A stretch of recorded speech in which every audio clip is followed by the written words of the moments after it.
Okay, so I start I am asking if it's good, the steel of the 21st century.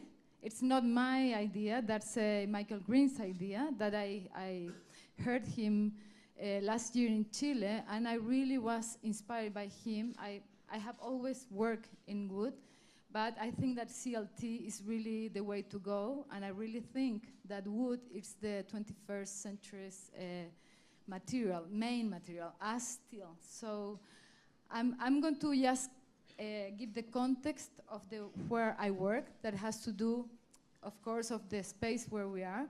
So I always start these lectures with this statement that I say that the territory is to America as monuments are to Europe. So what the task of building here and doing architecture has to do with landscape and with the territories. So we have to know how to dialogue with this, because this is really our main don, or ¿cómo se diría? More than context, it's, you know, it's what gives us value, no? So it's really important. So some little statements before is that from the proposition realized by Joaquín Torres Garcia in 1943, that he makes the inversion of relations of power from the north to the south. And this was rethought by Amereida in 1968, when a collective of poets, artists, and architects declare our north is our south. No? It's a way of understanding that we are round. And from there, Latin America has something to say to the world, and it's a low-tech posture. And it's a posture that lends from the local process and its technologies, what allows us to inhabit almost without no traces over the territory. And I really think that this is another way to go. And I call this way to inhabit in a precarious and light way. And I think that this is a posture and a statement from Latin America to the world.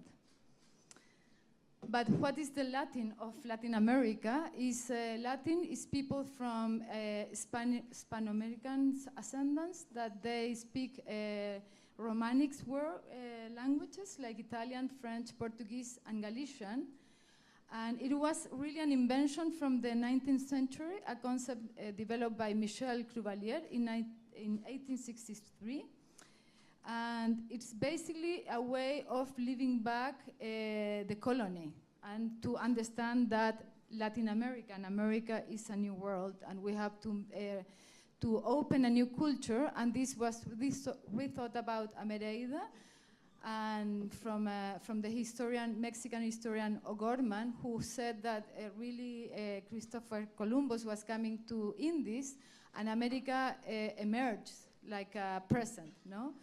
And what they do in Amereida is the reunion of Eneida, that is the Latin poem that opens all our culture, the one that we are based now, with America in a way of re-originating and destinating our continent. And what I'm trying to say with this is that we're in a big paradigm change. We are going to a new way of understanding living in the planet. So it's a culture that is finishing, and we are opening a new one. And I really think that like these new ways come from the Pacificans, the inhabitants of the Pacific, all around the Pacific and Latin America in a strong way.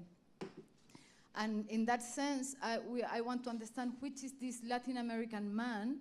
And I always call him an astral man, because he has in the foot, it is the indigenous people with the Dionysiacan and the earth roots, and in the head has the European with the Latin and the Apollinian and the Christic roots, which is abstraction, pure abstraction, and in the foot has like all the land and the earth and the connection with the Pachamama. But we are a mestiçage of this, all the inhabitants of America.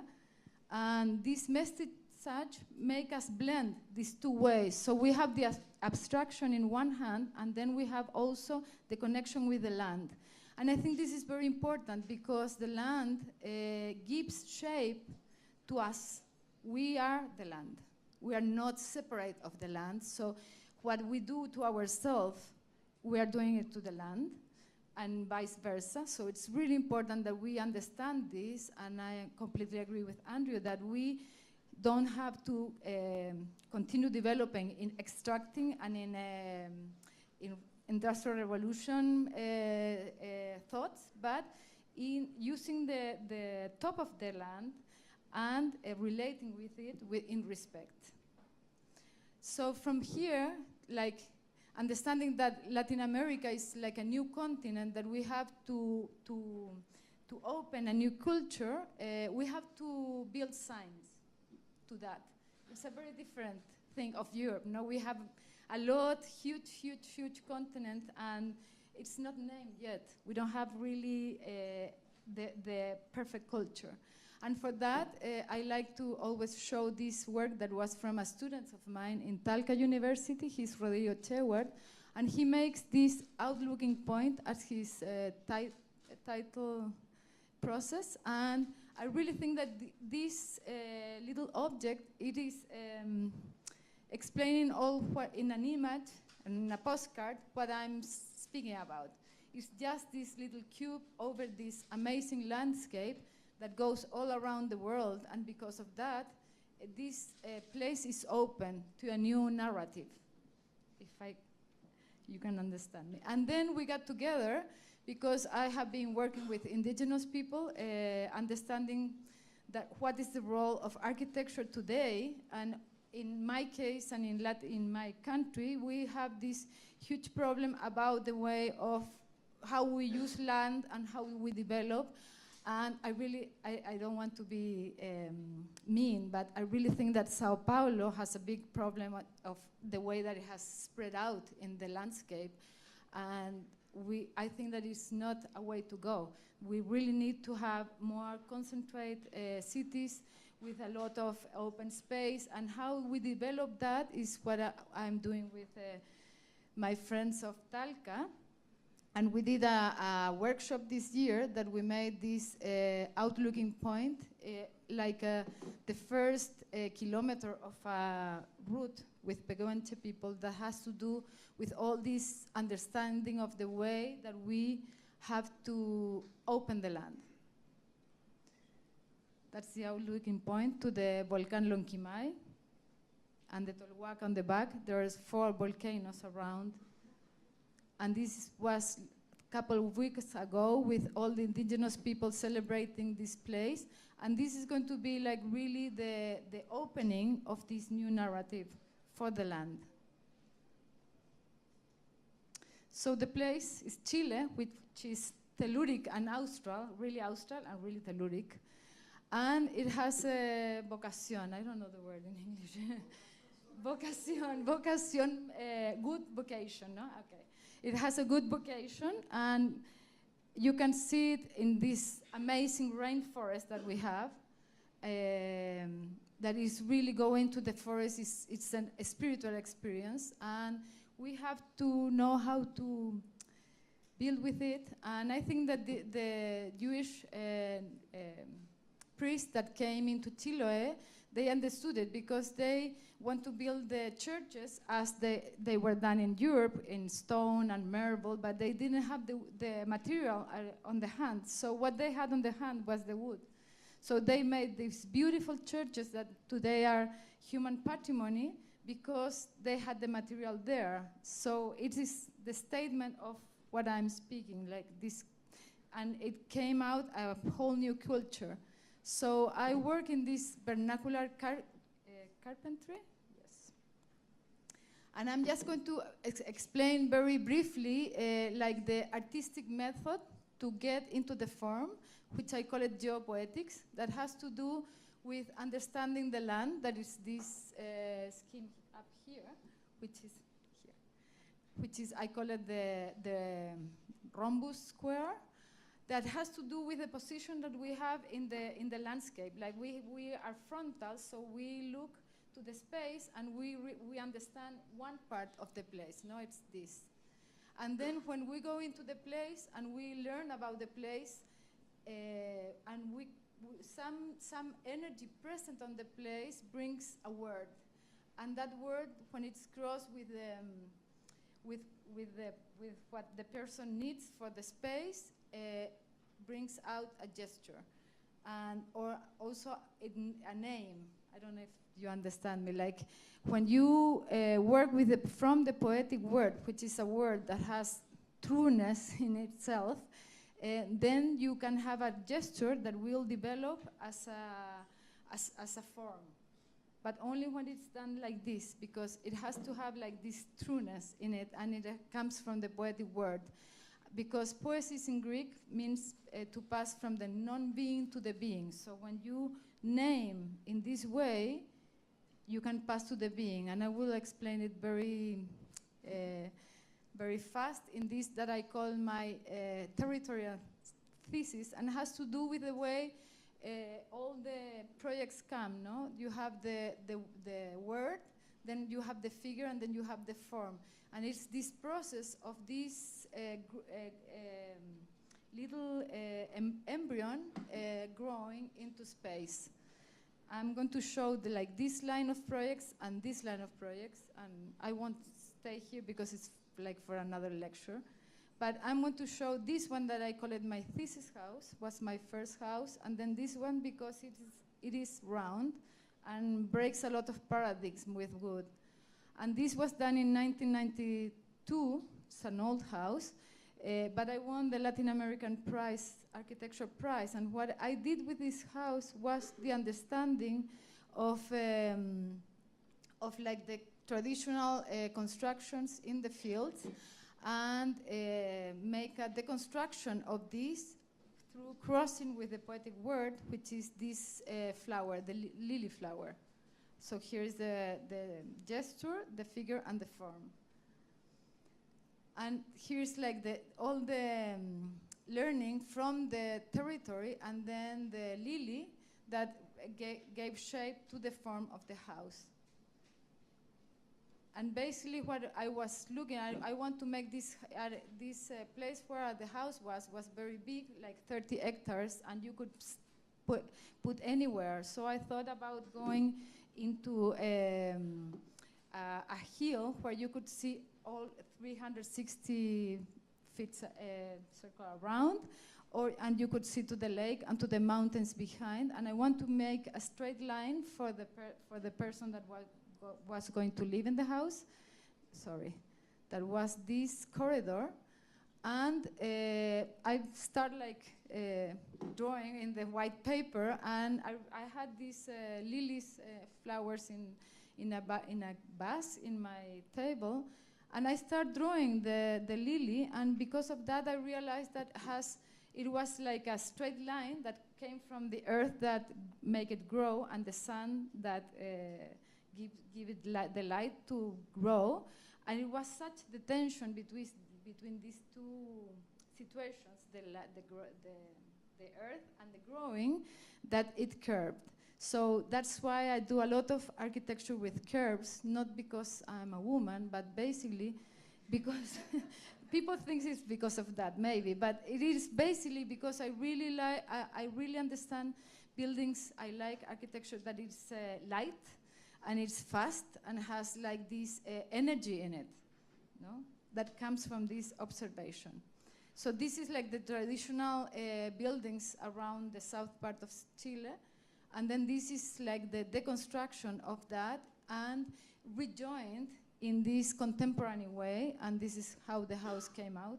This is like the little hill where I was putting the house.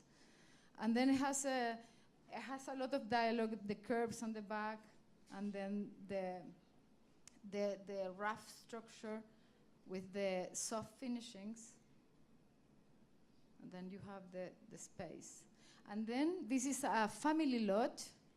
This is the firehouse, and fire has to do with the spiral galaxy, because I thought about this place that this was going to be a house for a big family, and also had to go one person in winter. So I thought about the first building that was like the clan over the fire. It came the Ruka, and then it came the house. So I thought about that, and I started like drawing fire. And I came up with the spiral galaxy that gives the shape to the house. Then you can see the floor plans. And this is the center where the fires are here. And it can be used only for one person in the winter. And then the house in the summer spreads out, and it can go like 40 people in it. So it's really interesting how grows and stretches. And it's done in a very traditional structured way. And then you have like the finishing, and this is 1995. It's still a very old building, but what I did here was to break again a lot of paradigms that everybody said that you couldn't build with wood, make curves, that you have to have the wood protected. And I thought about doing this statement with the wood building. And then you have the connection of the two houses, and also the staircase that is done in laminated timber. It was all built in Santiago and brought here. Then you have like the space that you get with this center and this unfolding. It's all done with local wood. It's called ulmo. It's very beautiful, the color that gets. Then the two staircases, and the way that you go around the house in this like opening or spreading out. And then you have like the whole dimensions in these corridors. Then we are going to go to, I think that Araucanía is a place that can be the first tourism Chilean place. Everybody knows Patagonia, Rapa Nui, and Atacama, but Araucanía has all the elements to be there. And also we have this original indigenous community with all its culture, which is called Mapuches. And to build here, I made this realization, I call it, which is around here, under the Villarrica volcano. And this realization, to understand the place, I wanted to know, when I was commissioned for this, I didn't want to make like a vacation or a urbanistic thing, but I really want to make from the place a place, or the site a place. So what I did was to go I went into a horse, and I just went around the place, understanding all the morphology, and I worked with engineering in ecosystem. And what we decided was to leave 600 hectares as a park, because it was a rainforest complete, and then only 500 hectares for the lots, and minimize the roads, and all the separations between the lots were going to be these trails. So you can go around this place like if you were deep in the forest, but then you have a big city 15 minutes near. So it was a strategy to not demystify the landscape. How you build and make development without taking out the power of nature. So I started doing this, which is the portrait, you say? Yes, como entrance, main entrance. And these were just two roads that they were very devastated. And just for putting this very simple structure, that is a good structure that goes up, and it's like the eye of the person that is looking who is coming, where that's the eye. And then all this space was open. Then we have this barn there, and I decided to make the less changes that are needed, so people could come and visit the place. And it was a common space for everybody. Lots of people that didn't know slept here. And this was really interesting what happened with this space, because when you don't have a lot of design in the space, then you have to encounter with the other. And that encounter with the other brought the architecture for all the place, and everybody want to have like these barns, but in a contemporary way. And you really had the experience of sharing, and from this sharing, a space came out. It is like the Japanese tea houses, that they are asymmetric and are like an old cottage. So the people that comes to take the tea, it completes the spaces. The space completes the space. And it happens the same way here. And then you have this, I call it the Casa Fogón. And we also use it for going into the landscape, for this Pehuenche trail that I'm doing now, that is this big circuit that you climb volcanoes and then go down. And I developed like two types of architecture here that I call it the galoft, that is this mixing between the traditional barn and the American loft that has to do with the way that you organize the space inside. And the conquer units, which are really, these are fun houses, very small type, like 100 square meters. And what they are doing is, it's not a tent, it's not a formal house. What is the minimum space for conquering a space? And I'm just going to speak about this one, which is called the barn house. And it is inspiring in this very simple way of when you think about a house. It's like a children drawing the house, and it's just done in this fuselage. No? That's the main thing about the house. It's just the fuselage that makes the whole space. So it's in very little movements. You have the whole architecture. This wall, it is making the entrance, having like the two doors so you can keep the climate in, and then you have the full space with the kitchen, the dining, and the living together, then the main room. And it's just like that, very simple. And because of all this understanding that I was like working, I could do the Patagonia Hotel. I think that you can only understand this because of that. Sorry, some things, well, this is the space where we are. And when I was commissioned to do this hotel, this is Torres del Paine Massif, I said, how do I make a building here without spoiling the place? Which is really, it was a challenge. So it is not very clear, but there is a lot of like little dunes there, and the dunes are formed by the wind, because this is a place that comes a really, really strong wind from the glacier. It's like 150 kilometers in the season. So I thought about the word, or the poetic word, the wind. So I call it the Wind Hotel. And it's just another shape of the landscape. And I really wanted to be like this fuselage that came out from the, from the land and went again in. And also it is working with the wind. So this is like the first drawings. And I thought about these men over the territory. This is like the wind that is shaping the land.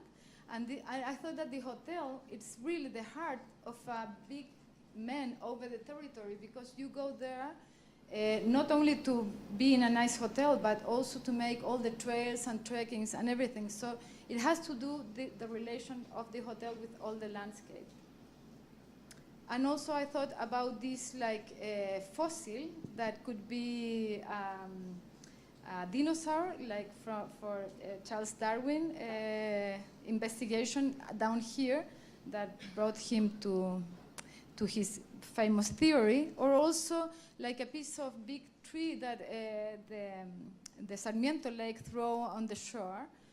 And so the hotel is just like that, dialoguing with these really vernacular forms.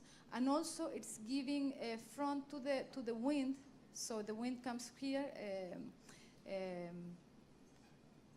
choca bumps with the hotel, and then it jumps like a wave, no? So in that way, we have, here is the entrance for the hotel, so you can have a more non-windy space for the people to come in. And then we use low-tech technology, but we have to use parametric to understand how the hotel was going to be solved in the roof. And of course, it is done with parametric, but then it's done hand by hand, each of the beams. And the whole building is done with this roof. The roof is the building. And there you have the building just when it was finished.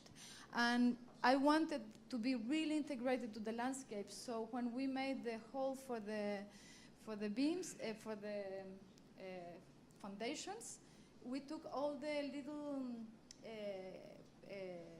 vegetation that was here and put it in a winter garden.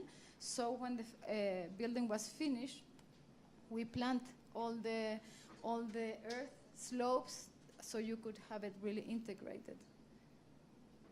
Then you have this shape, no? This wood shape in the landscape. Maybe we should turn down some lights so you can see better. Is it possible?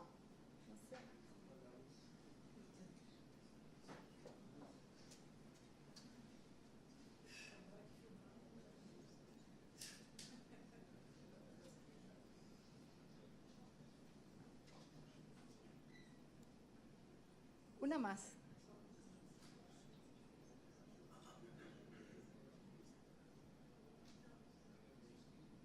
¿Y una más? Mejor. Better on that one. I could take everything out.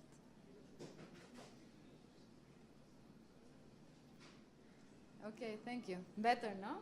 Should I go back? Okay. There. Okay, so then it's when it's all planted. And this is the facade to the shore, to the Sarmiento Lake. And then the skies are all the time changing, and then at night. And the way that the building settles with the landscape. And all the way that we use the timber in very different ways, and the roof, no, which is the main statement. This is the entrance during the day and then in the night. And this is lenga wood. I use it in all the ways that you can imagine. The fireplace, which it's the place where you get together, and all the living area with the curve of the roof during the day. And then this is the map place where you organize all the excursions for every day. People get together here and decides where they're going to go, they want to go. So this is this big man of the territory. And then over the rooms, we have 2 stories. You can understand the map place and the way that we are going into the rooms. And also this, I made a library here, and then this is like a more settled place to be like reading, a reading area, more quiet. And then towards the room, and all the doors are together, and in the second floor you have these balconies that go out in a window that also makes like a hole on the slope on the back. That was the light that we were seeing. And the other thing is this is a very long corridor. Has 200 meters length. So we realized about doing these like art boxes that are telling the story of Patagonia. And then the rooms are very simple, but they all have almost the same view. And this is the bathroom. And so you have this window, so when you are in the bathtub, you can see outside. And then this is the spa area. So the building is tensioned between the public area and the spa area. There you have the pool. That's for you, Andrea. And then from the spa, you can see the whole building. And the beam, I just left it open in a way of showing how the building is done and towards the landscape.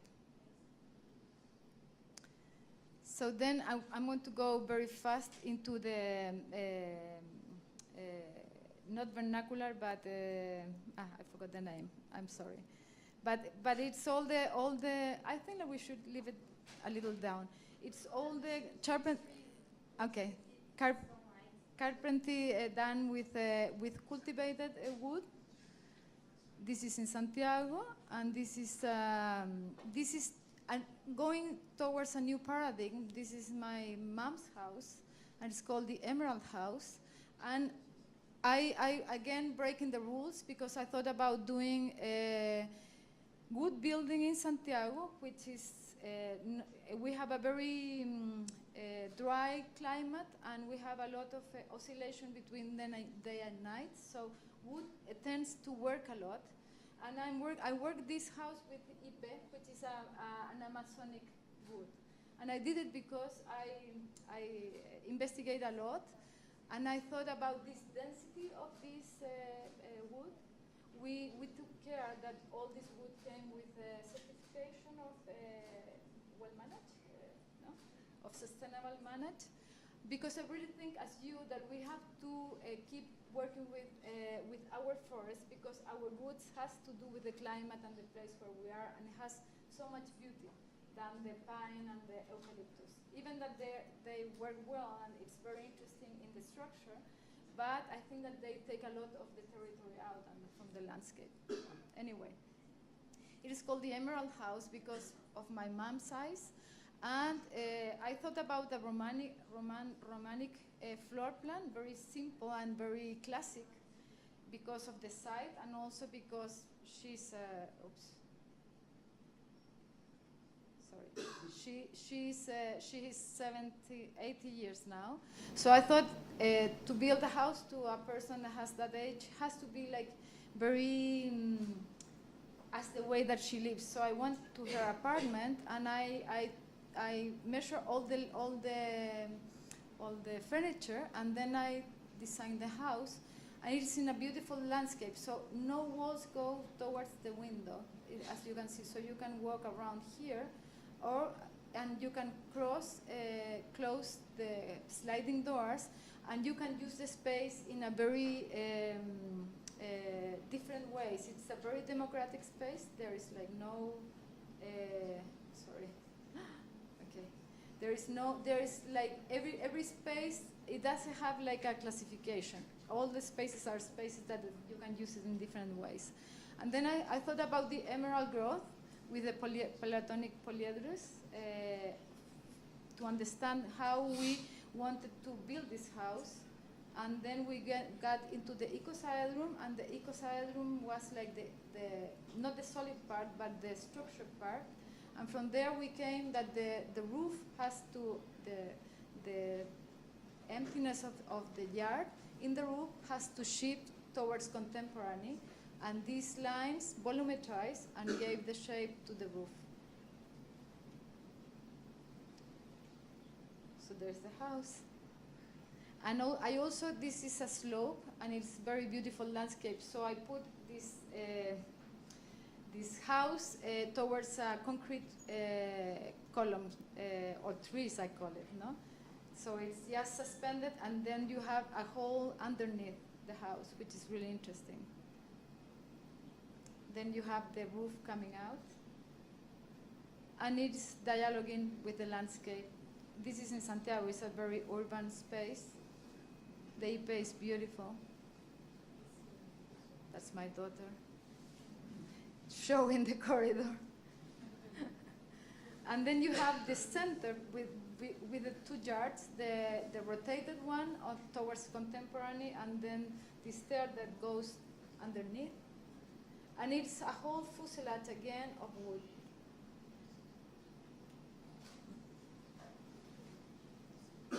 And then the underneath, that is really a very mystic place. It's very beautiful.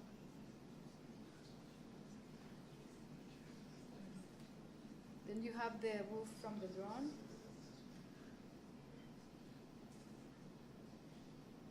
I had a little video, but it seems that we changed from the keynote to the PowerPoint, and oh no, there it is.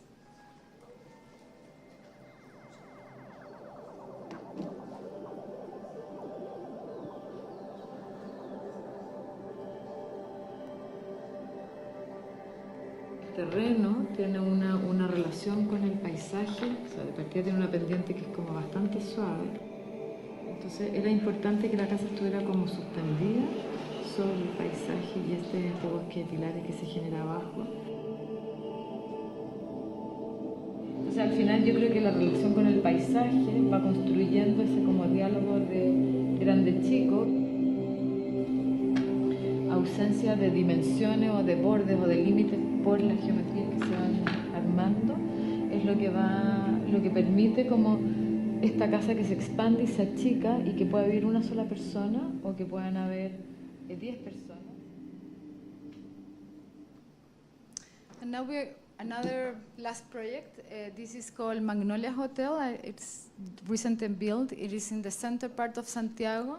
And here is again, I have to work in this patrimonial house. And again, I have to put 3 stories on top. So again, the thinking was, how do I put 3 new stories in this perfect facade?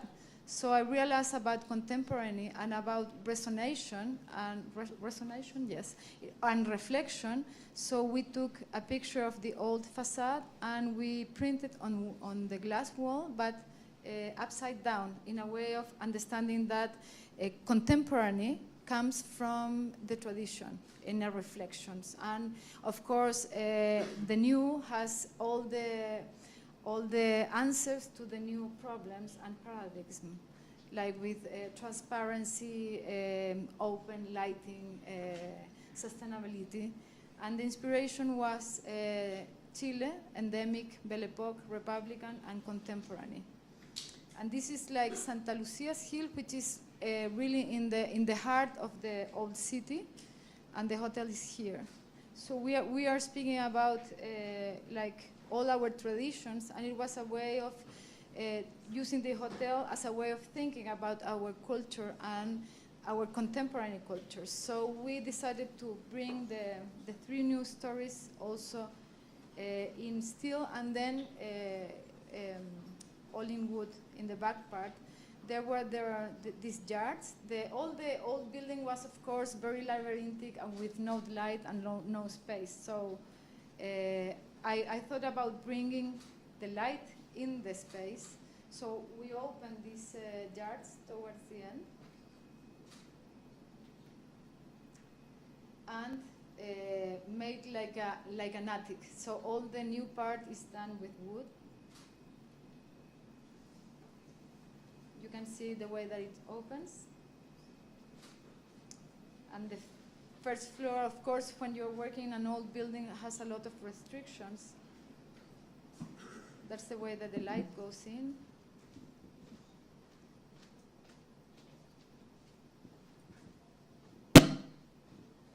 And then I realized about using the roof as a terrace, because then you have again the territorial relation with the landscape in Santiago. Here is the Santa Lucia's Hill, and on the back you have the most biggest mountain in Santiago. It's 5,400 meters height, which is called the Plomo, and San Cristobal. So here is the terrace. And it's like this wood that goes down or the wood that comes out that makes the whole building. And we made a winter garden here for the dining room.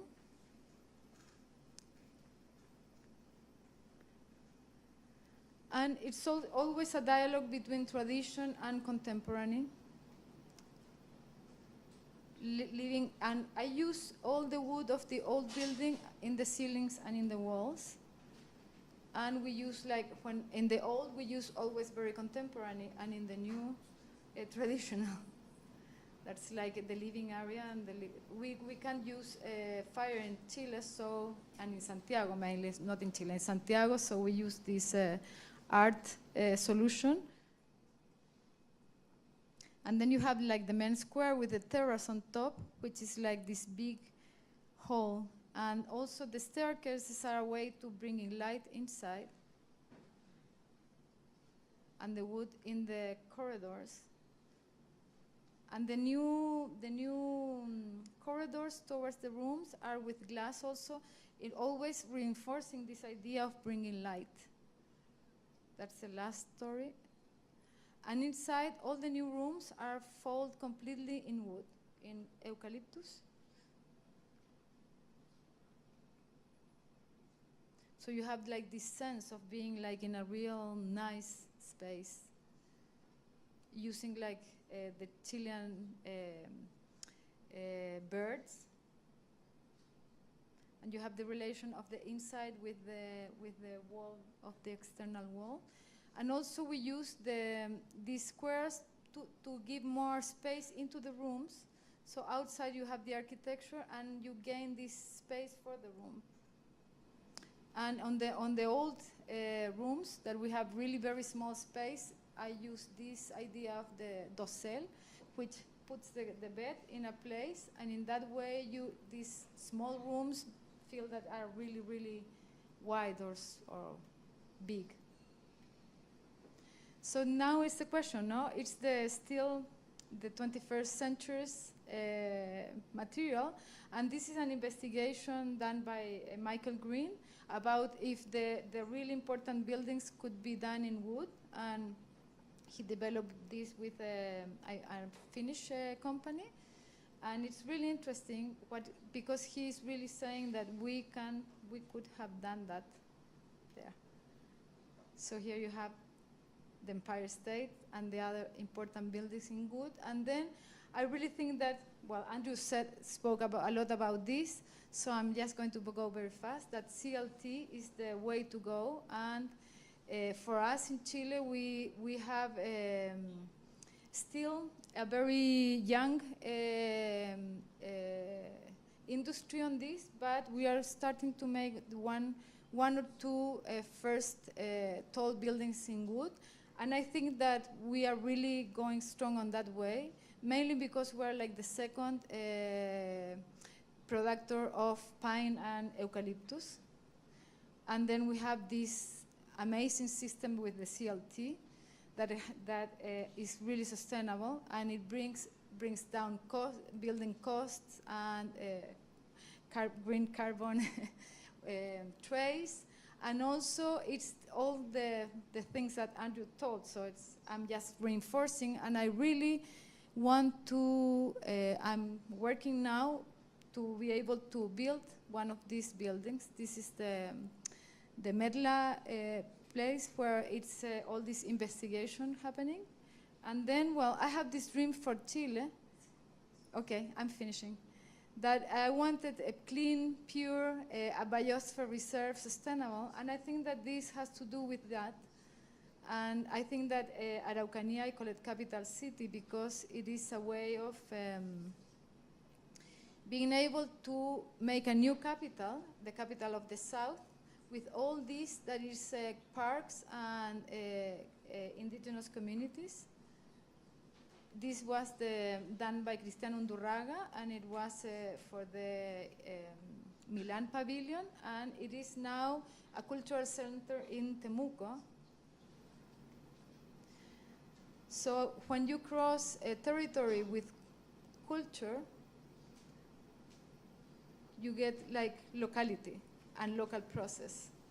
And this is indigenous, with this going to the center, which is Temuco, and this trail that I was talking about, that we are making this huge trail over the territory to connect the main volcanoes of the place with indigenous communities in a way of understanding new develops, new, how do you say, develops, I forgot the word.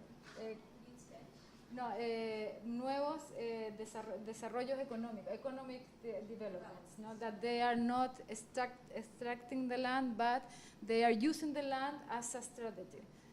So this is with sustainable tourism and, of course, all the woodwork that you can do. We are making the first